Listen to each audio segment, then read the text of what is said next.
주장 완장이 무거웠나? 문제가 많았던 포스텍 손흥민 윙활용. 손흥민 주장 데뷔전 사실상 실패. 토트넘 vs 브렌트포드. 지난 시즌의 반복인가? 2023에서 24시즌 첫 경기부터 손흥민, 토트넘을 향한 호평이 시작됐다.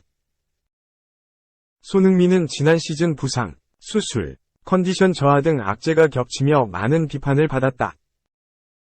현지 언론들은 이전 시즌 잉글랜드 프리미어리그, EPL 득점왕의 포스가 없다고 비판했고, 손흥민의 전성기가 내려갔다고 짐작했다. 토트넘이 리그 8위로 추락하는 데 있어서 손흥민의 부진이 영향을 미쳤다는 분석을 내놓기도 했다. 이에 손흥민은 스스로 자신이 부족했다는 것을 인정했고, 올 시즌 부활을 약속했다. 손흥민은 시즌이 시작되기 전, 지난 시즌 많은 비판을 받았다. 내 자신에게 정직하기 때문에 비판을 받아들인다. 내가 더 잘할 수 있다는 것을 알고 있다. 지난 시즌 많은 이유들로 인해 좋은 모습을 보이지 못했다. 올 시즌은 이전처럼 정말 날카롭고 폭발적인 모습을 보여주기를 기대하고 있다. 나는 지난 시즌의 고통에서 벗어났다. 고 다짐했다. 그리고 손흥민은 올 시즌 토트넘의 캡틴으로 선임되며 더욱 무거운 책임감을 지게 됐다. 해리 케인이 바이에른 뮌헨으로 떠난 지금 손흥민이 중심을 잡아줘야 한다. 토트넘과 토트넘 팬들의 기대감이 더욱 높아졌다. 하지만 첫 경기부터 꼬였다. 손흥민은 13일 캡틴 데뷔전을 치렀고 토트넘은 브렌트포드와 2에서 2로 비겼다. 토트넘은 전반 11분 로메로의 헤딩 슈팅으로 선제골을 기록하며 좋은 시작을 알렸지만 전반 27분 동점을 허용했다. 이 과정에서 손흥민이 상대 얀센의 파울을 범하며 페널티킥을 허용했다. 브렌트포드는 전반 36분 의사의 역전골이 터졌고 토트넘은 전반 추가 시간 에메르송의 골로 2에서 2 무승부에 만족해야 했다. 손흥민은 90분을 채우지 못한 채 74분 만에 교체 아웃됐다. 팀도 승리하지 못했고 페널티킥 허용이라는 실책까지 저지른 손흥민. 언론들이 이에 혹평을 시작했다. 영국의 BBC는 손흥민에게 선발 출전 선수 중 뒤에서 두 번째로 낮은 5.97점의 평점을 매겼다. 영국의 미러 역시 손흥민은 경기장 안팎에서 팀을 이끌어야 한다. 그러나 불행하게도 로메로의 득점 이후 좋은 본보기가 되지 못했다. 서투른 시도는 PK로 이어졌고 이후에도 별다른 활약을 하지 못했다. 손흥민의 폼이 떨어진 상태인지 최고의 수준을 이미 확인한 것인지 위문이라고 날선 비판을 던졌다. 프랑스의 프렌치 풋볼 위클리는 첫 번째로 잘못한 선수가 손흥민이라고 호평했다. 이 매체는 손흥민은 토트넘의 주장으로서 토트넘을 구해내지 못했다. 또 EPL에서 첫 번째 페널티킥을 허용했다. 토트넘은 팀 전체적으로 브렌트포드를 상대로 제대로 된 경기를 하지 못했다. 고 비판했다. 2. 장현석에게서 조시 베켓이 보였다. 다저스. 출혈 감수한 애정 공세. 미국 메이저리그 LA 다저스의 존 디블 태평양 지역 스카우팅 디렉터가 고교 최대어 5원 투수 장현석 19위 영입 배경을 전했다. 마산 용산고 출신인 장현석은 초고교급 투수로 메이저리그 스카우터들의 눈을 사로잡았다.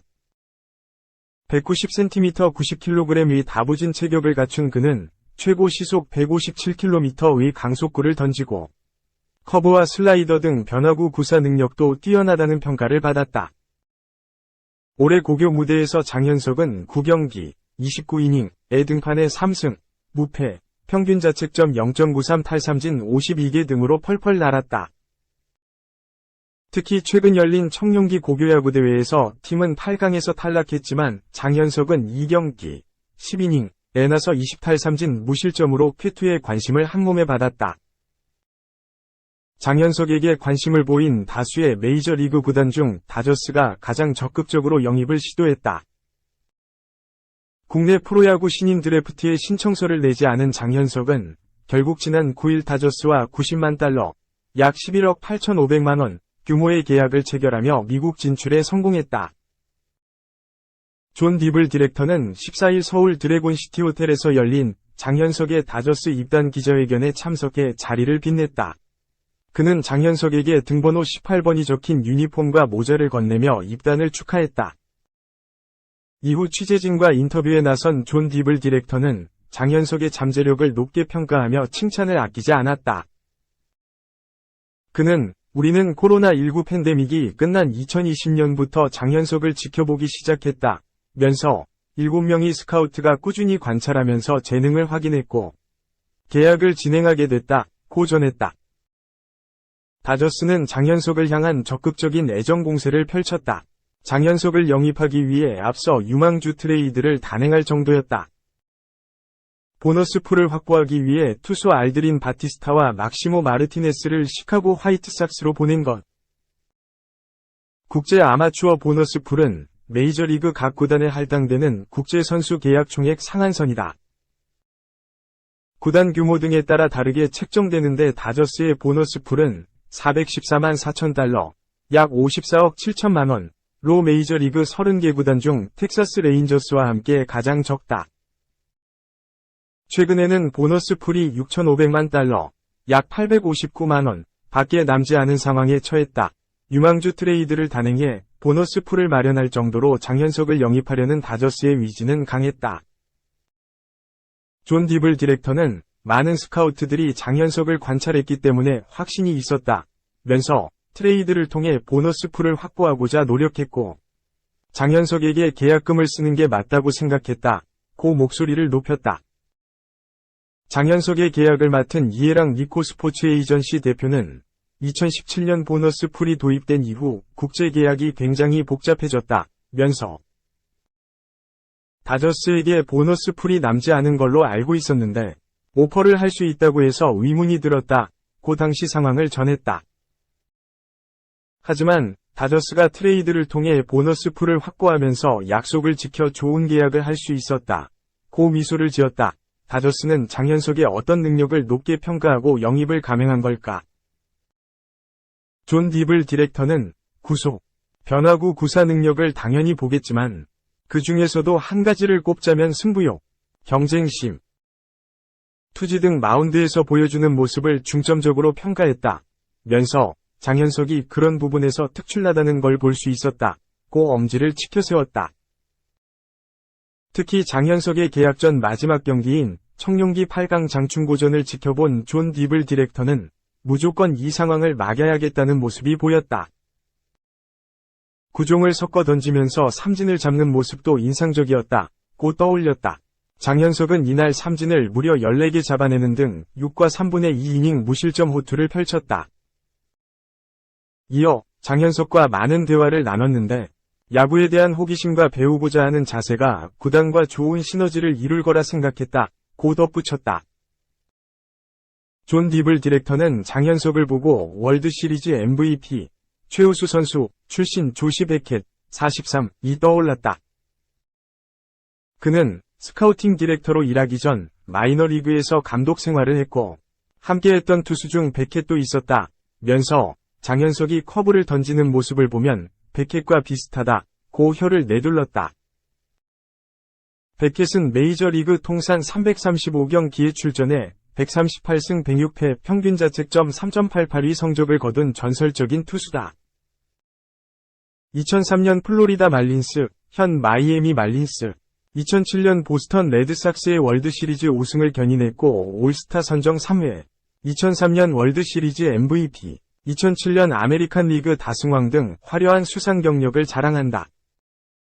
존 디블 디렉터는 장현석이 베켓처럼 뛰어난 투수가 될 잠재력을 갖췄다고 평가했다. 용마고에서 등번호 19번을 달고 뛴 장현석은 18번이 적힌 다저스 유니폼을 받았다. 장현석은 내가 번호를 정한 게 아니다 고 말했는데 존 디블 디렉터는 시간이 촉박해서 빨리 유니폼을 준비해야 했다 면서 아시아의 정상급 선수들이 사용한 번호라 선택하게 됐다고 설명했다. 18번은 마스자카 다이스케, 마에다 겐타, 구로다 히로키, 이와쿠마 히사시 등 일본인 투수들이 메이저리그에 진출하면서 달았던 번호다. 다저스는 투수 유망주 육성에 능한 팀으로 유명하다. 워커 뷰러, 훌리오 우리아스, 더스틴 메이, 토니 곤솔린, 바비 밀러 등을 빅리그 투수로 키운 바 있다. 다저스의 이런 점에 매료된 장현석은 투수를 가장 잘 키운다고 알려져서 이적을 선택하게 됐다고 말했다. 취재진은 다저스의 투수 육성 비결에 대해 물었는데 존 디블 디렉터는 코치님들이 워낙 뛰어나신 분이라 어떤 선수를 데려와도 기량을 끌어올리는데 문제가 없다고 자신감을 드러냈다. 이어 장현석에게 구단의 육성 시스템에 대해 설명했을 때 굉장히 놀랐던 것 같다고 웃었다. 장현석을 빅리그 투수로 키우기 위한 작업은 이미 시작됐다. 존 디블 디렉터는 장현석의 컨디션을 파악하는 과정은 이미 시작됐다. 선수의 장단점을 파악하는 데 중점을 두고 있다. 면서 비자가 언제 나오느냐에 따라 팀 훈련 합류 여부가 결정될 것 같다. 장현석은 현재 팀에서 보내준 훈련 프로그램을 소화하고 있다고 전했다. 하지만 장현석의 빅리그 데뷔 시점에 대해서는 말을 아꼈다. 존 디블 디렉터는 컨디셔닝 코치가 이미 한국에서 장현석의 몸 상태를 점검하고 있다.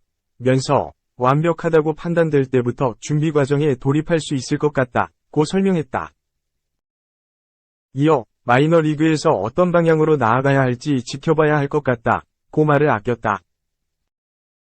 장현석은 오는 9월 열릴 2022 항저우 아시안게임 야구 대표팀 명단에 유일한 아마추어 선수로 이름을 올렸다. 이에 존 디블 디렉터는 아시안게임뿐만 아니라 추후 WBC 출전 등 구단에서는 선수의 국가대표 차출에 대해 무조건 지지하기로 결정을 한 상태라고 전했다.